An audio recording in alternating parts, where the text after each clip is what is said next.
কালকে কিন্তু অলরেডি নিয়ে চলে গিয়েছিল Q1 এর দুখানা স্পিকার, Q1 এর একটা মাইক্রোফোন, একটা স্ট্যান্ড, একটা কর্ড নিয়ে যাবে, একটা কর্ড বাকি আছে, তো কর্ডটাও যাবে, 250 মেশিনটাও যাচ্ছে। তোমরা ভিডিওটা মিস করো না, তাড়াতাড়ি দেখে নিও। যদি কারো আউজা, Q1, স্ট্রেঞ্জার বা সাউন্ড সেটআপের যে কোনো জিনিস লাগে, এছাড়া হাতে গাঁথা অ্যাম্পলিফায়ার কিন্তু আমার সাথে যোগাযোগ হয়ে গেছে এক দাদা ভাইয়ের। 200 ওয়াট, 100 ওয়াট, 400 ওয়াট, 500 ওয়াট হাতে গাঁথা যে অ্যাম্পলিফায়ার সেগুলো কিন্তু পেয়ে যাবে।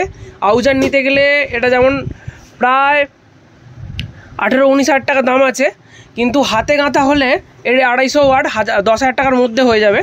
সেই মেশিন কিন্তু আমার কাছে অ্যাভেলেবেল হয়ে যাবে এক সপ্তাহের মধ্যে। প্লাস ছোট্ট যে স্পিকার 8 ইঞ্চি 10 ইঞ্চি, তো এটা হচ্ছে 8 ইঞ্চি Q1 এর স্পিকার, দেখো 8 ইঞ্চি Q1 এর স্পিকার। তো এই মডেলটা কিন্তু আমার জন্য চেক করার জন্য আসছে, দয়া করে কেউ ফোন করবে না যে এখন নেবো। এটা কিন্তু জাস্ট চেকিংয়ের জন্য আমার কাছে আসছে। 1 মাস পর কিন্তু Q1 এর 8 ইঞ্চি ও 10 ইঞ্চি স্পিকার আমার কাছে অ্যাভেলেবেল হয়ে যাবে। তো যদি কেউ নিতে চাও, ভিডিওতে নাম্বার শো হচ্ছে, অবশ্যই কিন্তু কল করবে, এখন নয়, যখন অ্যাভেলেবেল হয়ে যাবে। তোমরা আমার চ্যানেলটাকে ফলো করে রাখো, চ্যানেলটাকে ফলো করে রাখো, পেজটাকেও ফলো করে রাখো, ভিডিও দেখবে, তারপর অ্যাভেলেবেল হলে কিন্তু কল করো, এখন কল করো না। কারণ এই Q1 এর ছোট্ট স্পিকারটা এত পরিমাণ ফোন আসছে, মানে ধারণার বাইরে, কোনো কাজ করা যাচ্ছে না, এত পরিমাণ চাপ হয়ে যাচ্ছে। তো ভিডিওটা কেমন লাগলো অবশ্যই তোমরা কিন্তু কমেন্ট করে জানিও। বন্ধুরা, এটা আউজার মেশিন, ও কালকে চলে গেছে দুটো Q1 এর 200 ওয়াটের স্পিকার, মাইক্রোফোন গেছে, স্ট্যান্ড গেছে। তো আজকে যাচ্ছে আউজার একটা 250 ডিপি, তো সেটা কিন্তু আনবক্সিং হচ্ছে। টেস্টিং আর করবো না, জাস্ট চেকিং করে দিয়ে দেবো। একাই আছি, সমস্যা হচ্ছে একটু ভিডিও করতে। কার্টুনটা নামিয়ে দিই।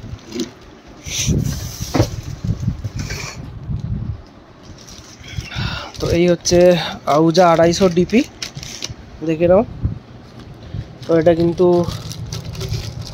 চিপ মেশিন দেয়া আছে, চিপ মেশিন সিস্টেম, আর চিপ লাগবে না। এটা যাচ্ছে আশ্রমে একটা। তো আমাকে বলছিল কি কোনটা নেবো, তো আমি সাজেস্ট করলাম যে চিপ দেওয়াটা বেটার হবে, কারণ আর না হলে আলাদাভাবে আবার চিপ মেশিন কিনতে হবে। এই হচ্ছে ফ্রন্ট লুক, দেখতেই পাচ্ছ। তো এই হচ্ছে ফ্রন্ট লুক, অর্থাৎ সামনের লুকটা। 1 2 3 4 5 6 6টা আছে মাইক্রোফোন লাইন, 3টে, আচ্ছা 6টা হচ্ছে মাইক্রোফোন লাইন কাজ হবে। আর যখন এই দিকে দেওয়া হবে তখন কিন্তু পিছনে AUX1 ও AUX2 এই দুটো কাজ হবে।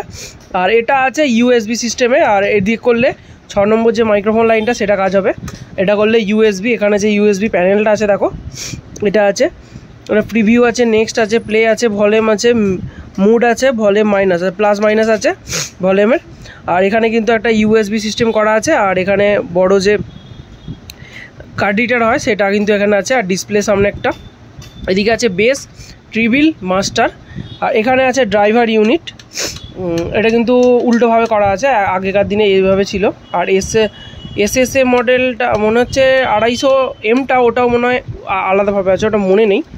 আর এখানে লেভেল লাইটটা দেখো, ছোট্ট দিয়েছে। আর এটা হচ্ছে রিসেট, ওভারলোড, পাওয়ার। পিছন দিকটা দেখিয়ে দিই, খুব সুন্দর কোনটা করেছে আউজা। এটা হচ্ছে ব্যাটারি লাইন, যদি কারেন্ট না থাকে তখন কিন্তু এটা ব্যাটারিতে চালানো যাবে, 24 ভোল্টের একটা ব্যাটারিতে। আর এই হচ্ছে একটা, এটা হচ্ছে এলডি লাইন। এখানে কমন আছে 70 ভোল্ট আছে, এখানে 100 ভোল্ট, আর এখানে হচ্ছে কমন 4 ohms আছে, 8 ohmsের এটা মেশিন, 4 ohmsের 8 ohms।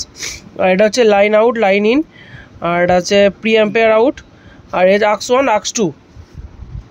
ভেতরটা দেখো, আউজার কিন্তু কাজটাই খুব সুন্দর, ভেতরে যে কাজগুলো করে না খুব সুন্দর। তো যাই হোক, কেমন লাগলো ভিডিওটা কমেন্ট করে জানাবে। আর এই দাদাভাইরা কিন্তু অনেক মাল নিয়ে গেছে, আর এই দাদাভাই কিন্তু নিয়ে যাচ্ছে মালটা দিতে, এখানেই দাদাভাইয়ের বাড়ি। ওটা কে হয়, রিলেটিভ নাকি? আচ্ছা, ওখানকার একটা রিলেটিভের কাছে দাদা কিন্তু ইলেকট্রনিক্সের কাজ শিখতো, আর সেইখানেই কিন্তু মালটা যাচ্ছে একটা আশ্রমে।